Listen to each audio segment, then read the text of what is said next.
Antes de comenzar con este video, me gustaría que activaras las notificaciones del canal para que así no te pierdas mi próximo contenido. Muchas gracias por suscribirte. Pesar, relato anónimo basado en sucesos reales, escrito y adaptado por Eduardo Liñán.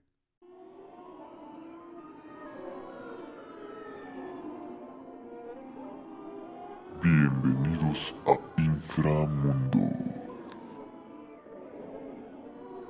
Durante mucho tiempo trabajé como instalador y técnico en una compañía de teléfonos. Siempre fui cumplido y hasta cierto punto amable con las personas que atendía.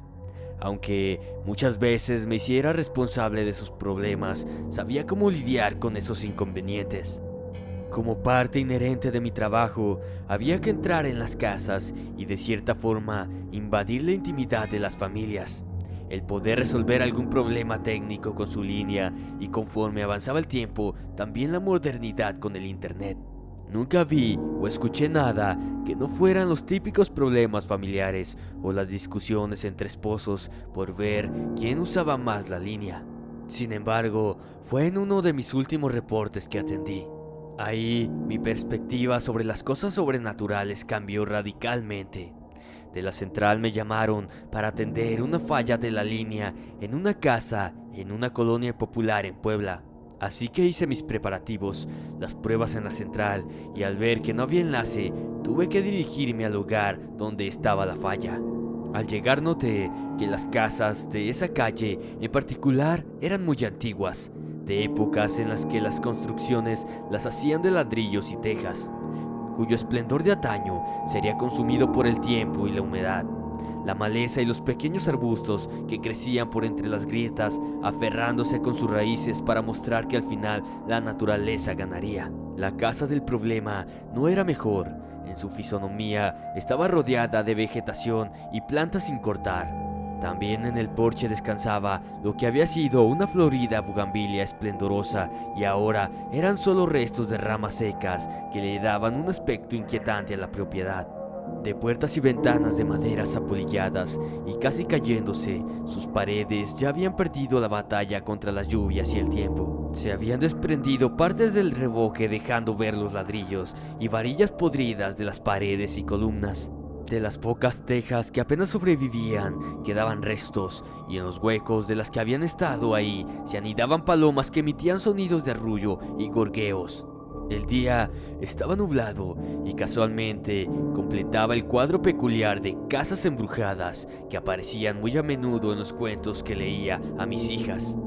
Esto último me produjo cierta gracia, pero en realidad quería terminar pronto para alejarme de ahí. La sola idea de pensar en lo que había detrás de la puerta, quizá tontamente, me ponía algo nervioso. Más por los cadáveres modificados de las palomas sin cabeza que invadían casi todo el lugar. Malditos gatos, pensé. Toqué en repetidas ocasiones la oxidada reja que forjaba la entrada que apenas se sostenía. Casi estaba por retirarme cuando un rostro se asomó por entre una percudida y polvosa cortina al interior de la casa. Enseguida se abrió la puerta principal y apareció ante mí una anciana muy peculiar. En mis adentros no pude evitar pensar en que era la bruja de la casa, y luego de hacerlo sentí una mirada extraña y un gesto de desprecio que no he podido olvidar. Lo confieso, sentí vergüenza por pensar en ello y burlarme de la anciana. De cabellos canos y alborotados, su pequeña cabeza contrastaba con un rostro avejentado y lleno de arrugas. La falta de dientes hacía que sus labios se metieran de forma obscena en su boca. Cada que hablaba, hacía unas muecas y chispeaba saliva, causándome repulsión, y aunado a su vestimenta andrajosa y vestido harapiento, completaban la incomodidad. Para colmo, su aliento era fétido, aún a la distancia, tanto que no podía hablarle de frente sin sentir asco. Al preguntarme qué se me ofrecía, le dije que revisaría su línea de teléfono, y viéndome con ese incómodo desprecio, tan solo se hizo a un lado para dejarme entrar a la casa. La verdad, un sentimiento de alerta se asomó en mi interior, pensando que jamás saldría de ahí, además de encontrarme con pilas de basura y desechos. Sorprendentemente, no fue así. El interior de la casa estaba relativamente limpia, y aunque los muebles eran muy antiguos, además de los adornos, todo estaba acomodado. No parecía una casa abandonada, de hecho, estaba demasiado conservada a pesar de la apariencia espantosa de la anciana y su exterior. Una vez más, me maldije por ser tan idiota y decidí mejor resolver el problema y retirarme sin hacer juicios. Uno de los aparatos estaba en la salita sobre una cómoda y era muy antiguo, análogo de disco. No daba línea, así que seguí cableando y revisé todo. No había nada inusual. Sin embargo, noté que tenía otro aparato en la parte trasera de la casa. Así que le pedí a la señora que me indicara dónde estaba el otro teléfono y me miró con un gesto que comenzó a molestarme. Sin decirme nada, caminó lento por un pasillo largo y adoquinado en el que había varias puertas. Mientras lo hacía, no pude evitar oler una pestilencia orina rancio que iba dejando la mujer mientras arrastraba los pies. Al llegar al final del pasillo, abrió una puerta haciendo un rechinido y enseguida encendió la luz. Dentro de la habitación no había nada, solo era un cuarto vacío de paredes manchadas de algo marrón y el piso estaba muy limpio. Olía como a cloro y en la esquina estaba el aparato. Al verlo de inmediato, estaba el rosetón abierto y supe que lo habían arrancado. Era otro teléfono antiguo de disco, pero más sucio y lleno de manchas de grasa y mugre. Solo había visto tal descuido en teléfonos de cocina o carnicería. Sin pensar más, coloqué un rosetón nuevo. Conecté la línea e hice pruebas en tanto sentía la mirada fija de la anciana que causaba incomodidad y apuro. Casi terminaba de atornillar el rosetón cuando el ladrido de unos perros alertó a la anciana que maldijo y salió caminando deprisa hacia el patio trasero, mientras escuchaba que reñía con perros que parecían pelear por algo. Al terminar la labor recogí mis herramientas y salí por el pasillo para esperar a la anciana en la entrada. Apenas iba avanzando unos pasos cuando escuché unos sollozos dentro de una de las habitaciones, de alguien que se dolía de algo y parecía querer hablar, pero solo emitía lamentos. Nunca fui impertinente ni curioso. En esa ocasión escogí un mal día para dejar de serlo y me detuve para escuchar mejor. Tan solo pensé, camina. Al volver a escuchar los lamentos, mi sentido de servicio pensó que alguien necesitaba ayuda por alguna razón, pero pensaba en la anciana que volvería y sabía que no era buena idea. Así que no me importó y seguí caminando hacia la salida, pero sucedió lo impensable. Escuché el sonido de la puerta de la habitación de donde provenían los quejidos y se abrió, pero no salió nadie. Así que por inercia me dirigí a decir que ya había terminado con la línea, y fueron unos segundos que vi al interior de mi cuerpo, se pasmó y me produjo una corriente eléctrica que me recorrió de la cabeza a los pies.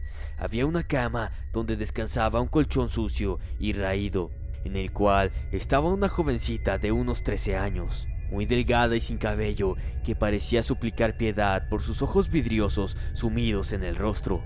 Sus dientes, su piel y todo su ser parecía estar lleno de podredumbre que, a pesar de no estar ahí, intuía que apestaba horrible. El cuarto no era mejor, estaba descuidado, lúgubre e iluminado apenas. Sobre sus paredes parecía haber hierbas y raíces que salían por entre los ladrillos y el piso, el cual estaba cubierto con cosas raras como excrementos, piel y cabellos. Al ver esto, di un paso hacia atrás y se asomó otra anciana siniestra con un rostro de completo odio que me miró desafiante y cerró la puerta violentamente detrás de ella.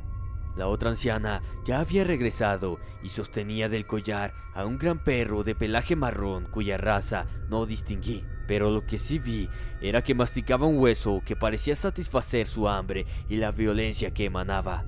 No supe qué decir y, sacando valor, tan solo le dije que había terminado. Salí lentamente por la puerta sin que las ancianas dejaran de mirarme. Al estar en el patio y abrir la reja de la calle, me sentí un poco aliviado y antes de subir al vehículo, la primera anciana que me recibió estaba en la puerta mirándome desafiante y sosteniendo con un esfuerzo al perro. De algún modo entendí su advertencia y adiviné que no tenía que mencionar nada de lo que vi. No era mi problema, pero sí fue muy extraño. Tan solo arranqué y me fui de ahí jurando jamás regresar. Con el paso de los días y acercándose mi jubilación, recordaba de tanto en tanto ese día tan extraño. Platicando entre los compañeros, ninguno coincidía haber atendido algún reporte con las brujas, como las había llamado. Esa zona era de un compañero jubilado que ya no vivía en la ciudad, haciendo más extraño todo, y entonces sucedió algo todavía más extraño. Fue el día de mi jubilación y después de la despedida de los compañeros en la central, que salí con orgullo de haber cumplido con años de servicio, y mientras caminaba a comer en una fonda cercana a donde había trabajado tanto tiempo, me detuve a leer los periódicos de deportes en un estanquillo. Algo llamó mi atención y era la nota amarillista de un macabro hallazgo en una colonia limítrofe de la ciudad, cuyo título en letras amarillas decía femicidio. No me hubiera causado tanto impacto si la persona hallada era una jovencita que guardaba el mismo parecido con aquella que había visto en la casa de las brujas. Sin dudar, tomé el pasquín y lo hojeé para ver las fotos. La habían hallado en un camino rural. Unos jornaleros vieron sus restos en la orilla del camino y de inmediato dieron parte. El cuerpo de la joven no tenía piernas y le habían sido extraídos los órganos. No se decía más. La miré de nuevo y mi mente intentaba no relacionarla con aquella que vi en aquella maldita casa. No quise pensar más y dejé el periódico, intentando calmarme y no hacer algo estúpido. Salí de ahí y me dirigí a mi casa donde me esperaba mi familia. Mientras iba en camión a mi casa, en un semáforo sentí la mirada pesada de una persona que estaba cerca y al voltear, un espasmo en mi cerebro me hizo quedarme viendo fijamente a una anciana. Era la misma de aquella casa que sostenía al perro. Me miró con un par de ojos llenos de odio, como dándome una advertencia. El tiempo se detuvo y no sé cómo llegué a mi casa y abracé a mi familia durante mucho rato. Luego de aquello, he vivido al pendiente de cualquier cosa rara que suceda en mi entorno, y más porque tengo un par de hijas jóvenes de la misma edad de aquella jovencita que encontraron muerta. Eso me pone nervioso. No sé si esto tenga algo de paranormal, pero sí fue muy extraño para mí. Infraescucha, ¿qué te ha parecido este relato? ¿Qué hubieras hecho en el lugar de esta persona? Yo en lo personal hubiese ido a la casa de esas brujas y las hubiera hecho pagar peor de lo que ellas han hecho con sus víctimas. Por favor, déjame en la caja de comentarios qué hubieras hecho con estas ancianas. Yo soy Inframundo, te deseo dulces pesadillas. Buenas noches y hasta la próxima. Si te ha gustado este video, compártelo, date una vuelta por mi canal y suscríbete. También puedes visitar mi Facebook, donde estaremos en contacto. Esto fue Inframundo. Te deseo dulces pesadillas. Hasta la próxima.